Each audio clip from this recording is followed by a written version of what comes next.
And at school, they would teach us there is hell and there is heaven, and there is God and there is the devil.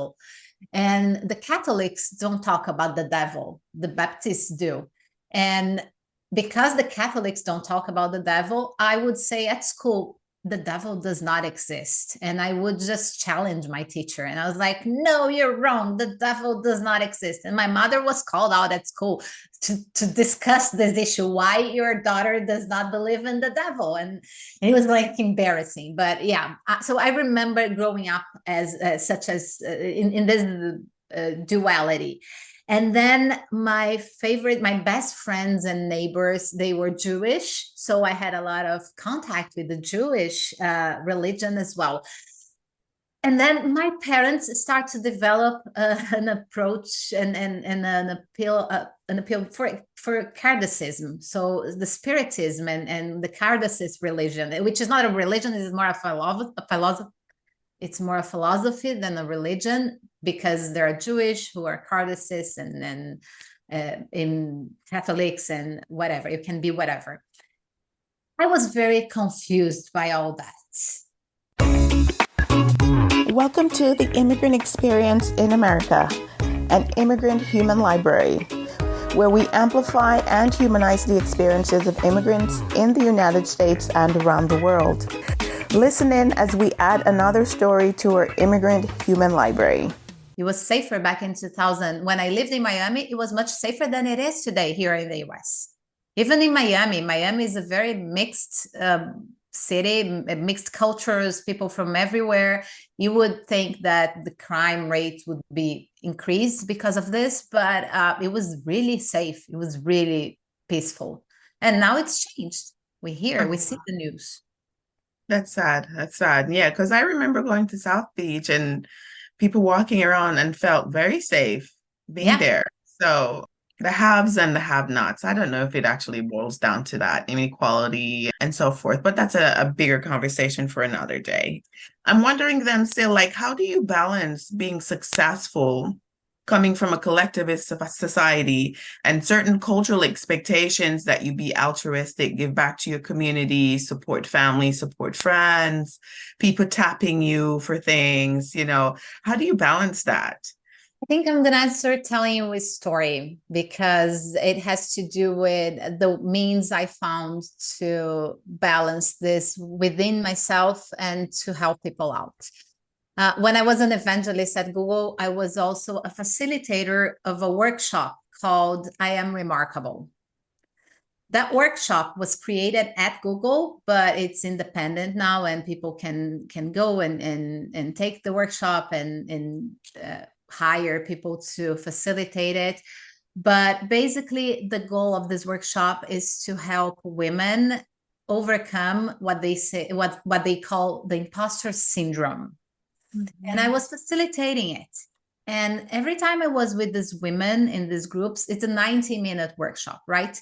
And every time I was with these women in these groups, people would feel the women would feel amazed by the effect of the workshop, because it's the first time they start to think about their value and all that. But for certain women, and almost in any group that would happen, certain women would feel kind of worried and sad and uncomfortable with the outcomes, because it's like, when you're talking about something that's really hard for you, and it feels like you open that door in your mind, and then a lot of things start to come out of this, and you cannot control because you were hiding them for so long. The workshop has the power to do that. And some women were feeling that way. And I was uncomfortable with that. I was like, okay, I'm here opening little doors in people's minds, and I'm not helping them control it and tame it later. So I need to do something about it. With that, I started studying psychology. So now I'm studying for my master's degree in psychology at Harvard. This is something that I'm doing, and I love it. It's my happy place. I love studying psychology.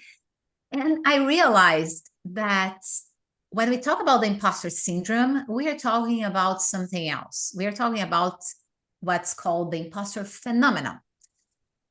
That's how the term was coined. This expression was coined by two doctors who noticed that something had been created in society to actually anchor women's and hold women back. Men did not want women to take control. So they created these artificial tools to make us feel like we're not worth it. We're not as good as we should, and all these things. So this is a phenomenon. This is the construct in society. And that exploded my mind. It blew my mind away, because it makes a huge difference, Simone, when we talk about a phenomenon versus a syndrome. Yeah. If I'm talking about a syndrome, it means that you are sick, that I am sick. Syndrome is a collective of symptoms that you have coming from different diseases. This is a syndrome. We are not sick. We are not ill. We are the victims or the targets of an imposter phenomenon that exists out there. When I realized this, that's how I created my methodology and my company Story. And I felt that I started to help women much more, because I'm able to help them heal from it. If they understand that they are not sick, that they have to fix their relationship to something that's out there in the world, it's much easier for you to overcome the imposter phenomenon. It's much easier. And then they become strong and they find their superpowers. And it's so much more interesting and empowering and powerful in the end. So to answer your question, once I did this, I realized that I don't need to balance it anymore, because I'm going to be as successful as the amount of women that I help become successful. And that's my equation. Right. Very interesting, this whole idea of the imposter phenomenon. And it's interesting too, because I actually made a post yesterday. I was watching a little clip there from Lisa Nichols, who's this big public speaker. And you hear it a lot. A few times it's come across in my space, where I'm reminded that at times, if a flower stops blooming, right, and it starts quailing up and things like that, sometimes it's just the environment that it's in. So you would remove it from being inside the house and put it outside in the sunlight, and all of a sudden it starts blooming. And so that's how we are, right? We don't change who we are or what we are. We just need to change the environment. And a lot of time, this whole issue of imposter, it's about the environment that we find ourselves and how we need to make changes to that environment or remove ourselves from that environment. And then we start blossoming and we start seeing different things.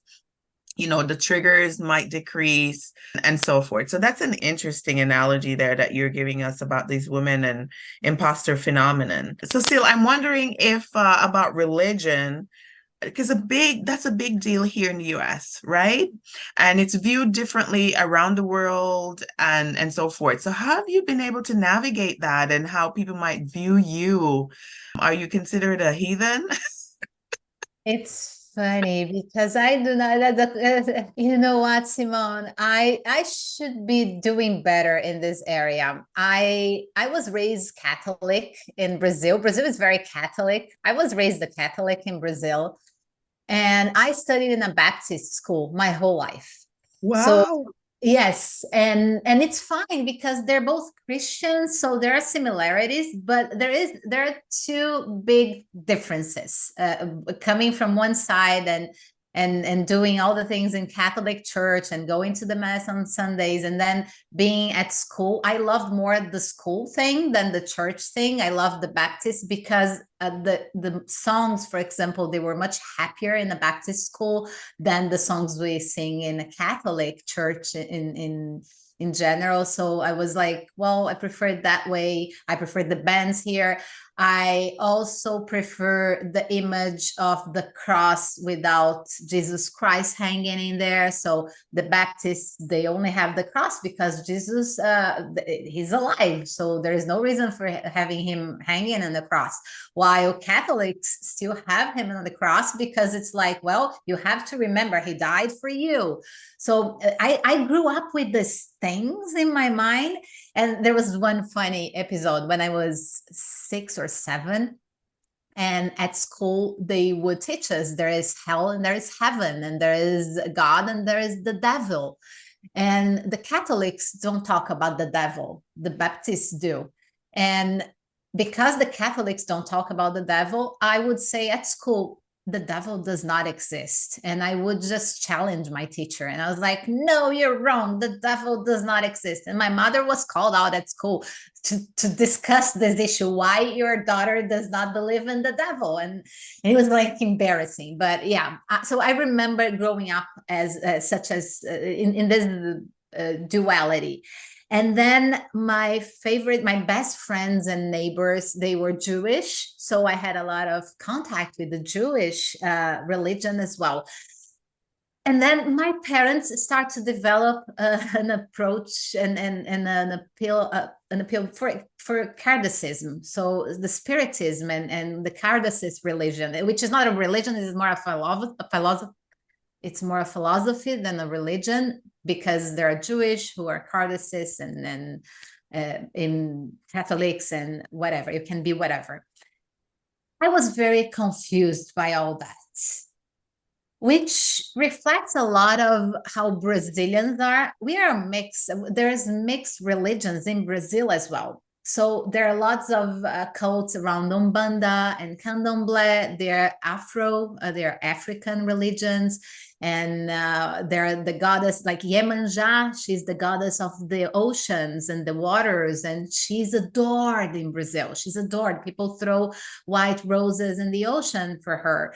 So there is a mixture. It's beautiful and so rich and so powerful. And there is the mix with the songs and the food. A lot of our food comes from Candomblé food, from the religion and how they cook and how they do their things.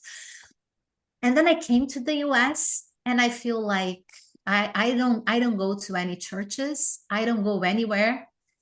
I do talk to my mentors mentally, and I do have my mentors. I believe in God. I feel God's power in my life, and I thank him or her. I thank God for everything. And I talk to God, I speak to God, and I read I read sometimes the Kardasist books, and I read sometimes the Bible, and I'm connected with this, but I'm also connected to the nature forces and to the moon. And every time that I'm out there in the forest, I'm like, oh my gosh, this feels like God is here, the presence of God. My dogs, when they look at me, I'm like, this is God to me. This is power. This is faith. So I do have a lot of faith. I do not have a religion. And sometimes I feel like maybe I should have it just to create a more strict cadence and make sure that I'm connected all the time. But I don't know why I don't. Right, right.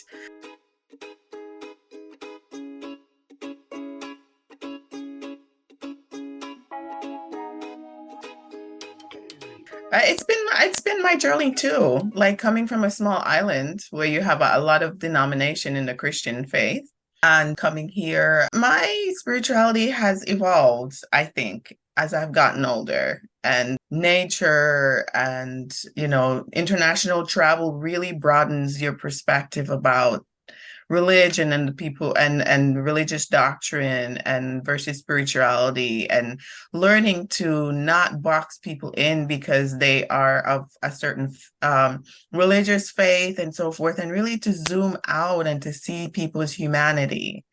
And that's how I choose to relate to people, because I come across people of different faith all the time, and I just don't want to be looking at them or having certain mental narratives that are dominant in the culture. As soon as I experience someone, it really blocks you from really experiencing their humanity. And so I'm on a journey right now of just really zooming out and really seeing the humanity of people. And we can all get along. We really don't need to be hating or, perceiving people because of what we've been taught, that a lot of times could be so incorrect, because we've never experienced people, but it's something that people have said, and it passes down in your thoughts, and then you judge people because of that. So it's a journey. right? In the immigrant experience as you live in this very salad bowl of a country with people from everywhere. Quite an interesting journey with religion. I'm very curious about religions. I love to learn more about whatever people believe. I think it's beautiful to get to know people better because of their faith, through their Yeah. faith. And even atheists, I speak with them and I want to understand what motivates them not to believe in anything, for example. And it's interesting. No, I find that actually interesting too. And I would love to interview somebody because for me, having a belief in an intelligent being or something greater than myself actually kind of directs how I operate and go about in the world, whether you call it God, the divine, the universe, whatever word, or whatever your word for it is, right? Just that overarching belief that there's an intelligent being and you are part of this realm, right? And connected with that intelligent being and can be influenced by it.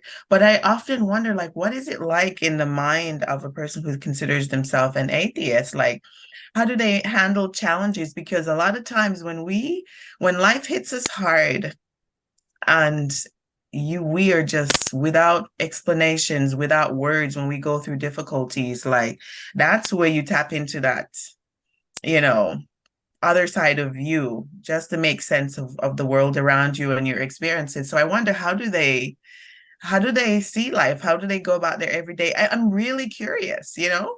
So hopefully I'll get to talk with somebody to just talk about their everyday life, not as in a judgmental way, but just because I'm curious, like how do they go about every day and handle challenges when it really hits you? Same, yes. And so we were chatting before we started the recording still about some workplace experiences that you had and being let go by a boss who was pretty upfront about the fact that they didn't like the way you presented. I'm wondering, like, have you been able to show up as your authentic immigrant self as you've moved about different places, California, the Northeast or the Northwest, the Northeast? Living in the South in Florida, like, have you been able to show up as your authentic immigrant Brazilian self, vibrant with your colors and that? What was that like for you? I'm proud to say yes, I have. I do believe that it's changed with maturity as well. I was very insecure in the past to show up as myself. My passion for colors, my passion for makeup, my passion for shiny jewelry and all that. Like, I have my sequins in the morning, and I do love being that way. And now I feel okay, and I can pull off basically anything and show my colors and show my authenticity everywhere. But it was not easy. It was a journey. I'd say it was a journey. I feel like here in the US, people are less judgmental overall. People compliment you on streets, and that's amazing. Like, I used to walk in New York and people are like, "Oh, I love your shoes. Oh, I love your look. I love your top. Oh, nice haircut." People say that sort of thing to you, whereas in Brazil, it does not happen.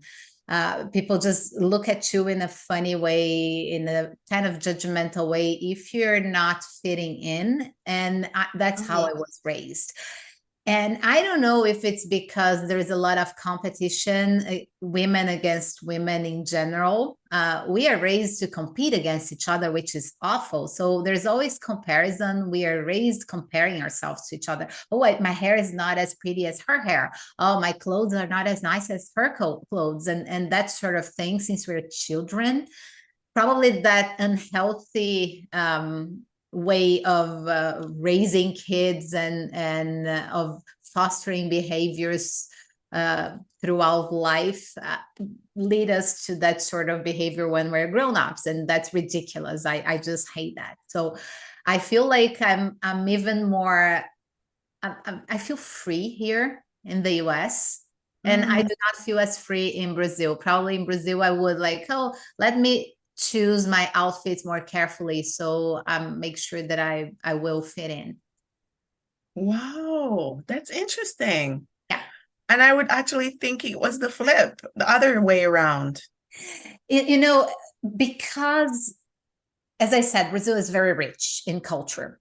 So Black women in Brazil, they wear their clothes that come from their heritage and their history, and the way they wear their braids and they wear their hair and the jewelry, everything that relates to their culture. This is very powerful and can be considered very Brazilian just because there are many of those there, which is beautiful. It makes the country more colorful than anything. But if I do this, it's like you're a white woman, you're wearing some, so there is a sort of appropriation sense. So I'm not gonna be as beautiful as a Black woman wearing this, so why am I even trying? So go back to your white women's clothes. So I'm exaggerating here, right? So just to paint you a picture, it's not ipsis literis, it's not like that exactly, but it feels like it. So if you come from a certain heritage and from a certain culture like Muslim, it's going to be beautiful that you wear your clothes, the burqa, and the things that you have to wear and that you're empowered to wear and that you love to wear to bring your culture and your identity forth. But if I'm just like I'm a mixed like Lebanese, Syrian, Portuguese, and Spanish, it's a mix that does not tell much. Like you do not see this if you look at me. And like people say, oh, I see the Arab eyes, I see some things, but it's not that's very clear. So if it's not that clear, there is no identity in your clothes and the way you wear. There is no particularity, anything like that. So you just then if you go to the corporate world, you start to fit in. You start to just be as corporate as you can. However, we can add some things to make sure that we are differentiating ourselves. So I do this through makeup. I love a red lipstick, and I do wear red lipstick in the morning. And yes, it can be a problem to some people, but even in Brazil, women do not wear a lot of makeup all the time. They're like the fresh skin, and that's beautiful. But I love makeup, and I would put my eyeliner on and the red lipstick, and people are like, oh, are you going to a party? No, I'm just going to my 8 a.m. meeting, and that's it. So I do that. And jewelry, for example. So I do wear big rings and big earrings and shiny stuff. So I add a little flair here and there just to ensure that I'm showing up as myself. Because otherwise, I cannot just be bland and wear like beige suits and blue navy shirts. No, that's not me. Pull in some of that Brazilian flair in there. No, I get it.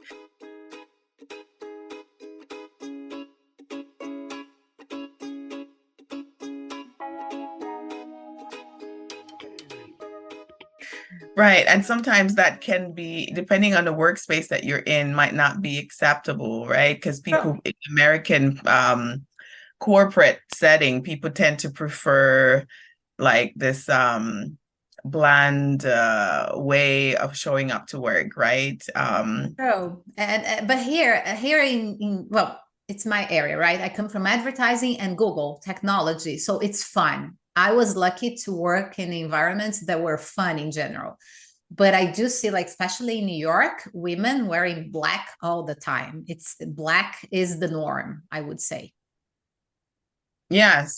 So if you're listening from overseas and coming here to work, make sure you do your research on what is expected in the American workplace. It's not as vibrant as other places, right? So it could work against you. Let's put it that way, right? Yes. We have to be careful. I mean, when we travel, I think one magical thing about different cultures is trying to understand the culture and put yourself in their shoes. So part of it is the way you express yourself through your clothes. Why not wear? I'm not going to wear a mini skirt if I visit an Arabic country, for example, because it's not respectful. It's dangerous and it's not respectful. So you do not do that. So you do your research to when you go to countries that are more explicit in their rules. Why not to do this when you go to any country? Like, how do people work in Spain? How do people work in Canada? How do people work in Brazil? How do they dress for that? Yes, yes, yes. So I like to bring in a little humor here, Sil, and I wonder if you have any faux pas that you'd like to, whether it's humorous or more on the serious side, anything over the years that you're like, oh, well, culturally, this was my view of it, but it's really not accepted socially here. Anything that comes to mind? Goodness, I did not prepare to that question, but it's such a good one. Well, I remember, because I said mini skirt, probably it came to mind right away. Yeah. So I remember in one of those talks that I gave when I was at Google, it was for 150 men from Asia. So I think they're mostly Japan and Korea, probably. And they come from the finance industry. So I was giving a talk, and you can imagine, like, these are countries that do not have their women on top of their leadership positions, right? They're usually men. There were only men in that room, 150 men, and I was up there on stage, and I was speaking with them. Wow. And then it was a lot of pressure already, but that not being enough, technology failed. And all of a sudden, I did not have a presentation to run through. It just blacked out. I did not have anything on screen. And I was nervous and I could not remember everything that I had to say. So I was trying to buy myself some time while the tech guys were trying to fix the mistake, the problem. And I said something because I was like, well, I continue my rationale and I finished the whole chapter of what I was telling them, but then I was going to move on to the next chapter. In between, I was like, oh my gosh, what do I do? And I said something to them that was like, when you're selling something and you're using a story, you're telling a story to sell, you have to make sure that your story is like a mini skirt. And they were like, and then I said, your story should be short enough to keep people interested, but long enough to cover the important parts. And they cracked up. And I felt like, well, it's kind of a macho joke. It kind of, it does not suit well for a woman to do that. But at the same time, I needed desperately to connect with men, and showing that I was able to make them laugh and that I was connected with them. Yeah, story should be like mini skirts. It's kind of flirty, but I'm not saying anything that's actually bad or diminishing for women. I'm just talking about a piece of clothes here. They were laughing, and that actually it broke the ice. It made everything flow quickly and smoothly afterwards. So it was not like a faux pas, but for me, it was something that it was hard to pull off. And it had a happy ending in the end, but not happy ending in the end. It had a happy ending, but it's still complicated because it's cultural. I did not know how they would receive it, But it worked. It worked because as men, they immediately had the visual. They get it because they're looking when they see miniskirts, so they got the point right away. Effective communication and building rapport. That was so cool, and I can see just listening to you tell it. Like I'm there in the room hearing you say it and seeing them laugh, and they get it immediately. So that was awesome. So yeah, and to add to it, I feel like every time that we feel there is something complicated for us to deal with culturally, building the bridge and trying to make the connection is the key. And sometimes you have to take the extra mile. It's not them who are going to do this. Sometimes you have to do this. And for that, it doesn't mean that I'm going to diminish myself as a woman, that I'm going to do anything that's against my values. But sometimes I do have to stretch a little bit and go to the uncomfortable zone so I can connect. Yes. So much that you're sharing there. So leading into what you do with your course and everything around telling stories, tell us a little bit more about it and how people can either take your course, connect with you, collaborate in any way, and where do they find you, Sil? Well, thank you for this opportunity. I'm currently giving a group class, and it's already on the third class, and it's been amazing. And I will have more group classes coming on in December this year. I will have intensive classes. So there's going to be one day. I think we are planning for 3 hours of workshop in English and one day in Portuguese. So both Portuguese and English speakers, obviously Spanish speakers as well. If there is a big interest, I can open classes for Spanish too. So these group classes, I highly recommend because it's when you see that you're not alone.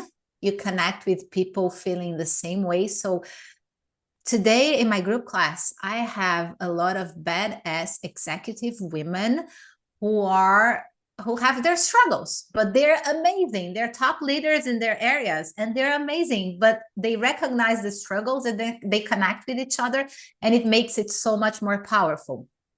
The intensive classes are aiming at helping you build your story and build your personal narrative. It can be your personal narrative, your professional narrative. It can be your product. Maybe you're launching a startup or you're launching your company. You need to shape up the story that you're telling people. You're going after funds. You're pitching VCs. I don't know. For all of that, you need a good story. And that's what I help you to do. That's why I say I help you talk the walk, because we are very good in our walks. We walked a lot and we've done a lot, but we are not as good as we should in talking about the walk. So that's what I help people do. You can find me in my website. It's Sil Curiati, SILCURIATI.com. You can find me on services there, the type of services. You're going to see how you enroll to these intensive classes. You can always use the form in the website to reach out if you want one-on-ones, if you want to test some time with me and see if I could be a good coach for you. I do one-on-ones as well. And I also work with companies. So I do train people in companies for selling skills, for presentation skills, up-leveling their executive presence and all that sort of thing. So I'm open to work one-on-one, group classes with individuals or corporate. Very well, very well. And people can reach out to you. We will make sure to get all of the details and post them in the show notes. It's been such a pleasure, Sil, hearing your story, and you had such great insights to share. Thank you so much for joining us here on the Immigrant Experience in America. Thank you, Simone, for having me, and thank you for doing this job. As I said in the beginning, I think it's critical and it's so empowering to all of us. I love listening to your show and watching it, so thank you for having me. Thank you so much. We wish you much success in your business.